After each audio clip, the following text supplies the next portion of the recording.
16 this morning, we are breaking down the Academy Awards here on Daybreak. And earlier we heard from Best Picture nominee Kathleen Kennedy, who grew up here in the North State. While she's off producing movies, her father and stepmother still live in Redding. I talked to them about how Kathleen has brought a little bit of Hollywood into their lives.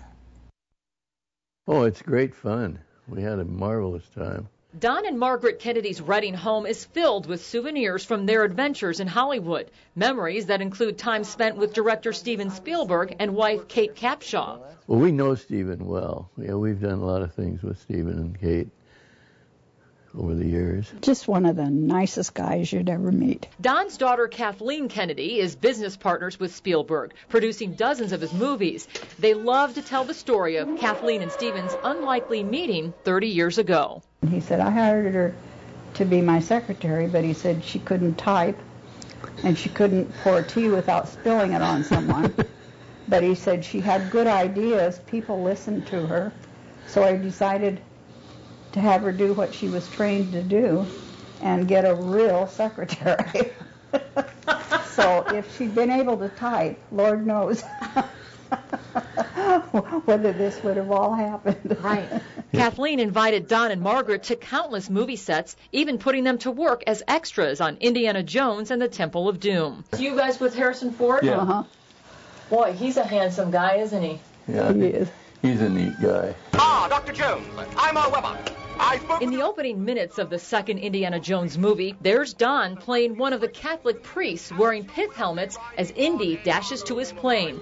Margaret also had a role in the movie as a traveling English housewife, but she ended up on the cutting room floor. How long are you on screen?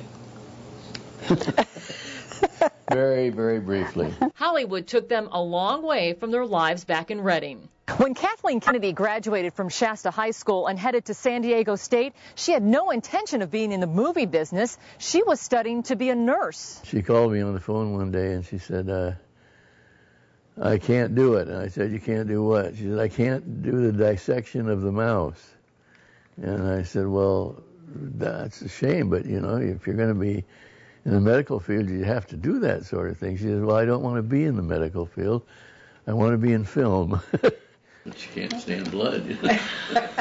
Don Kennedy parlayed his experience as a Shasta County judge and lawyer into work as a legal advisor on some of Kathleen's movies, coaching some of the actors and offering advice on what really happens in the courtroom. Even an Academy Award-nominated producer can use some help from dear old Dad. A great fun for us vicariously to be parallel to her career and see what she's doing, because it is so interesting and you do meet an awful lot of very interesting people. It was a really interesting conversation with the Kennedys. Kathleen's twin sister, Connie, also works in movies, and his youngest daughter, Dana, worked as a television anchor, starting her career right here on KRCR News Channel 7. Dana also played a news anchor in the Steven Spielberg production Harry and the Hendersons about Bigfoot.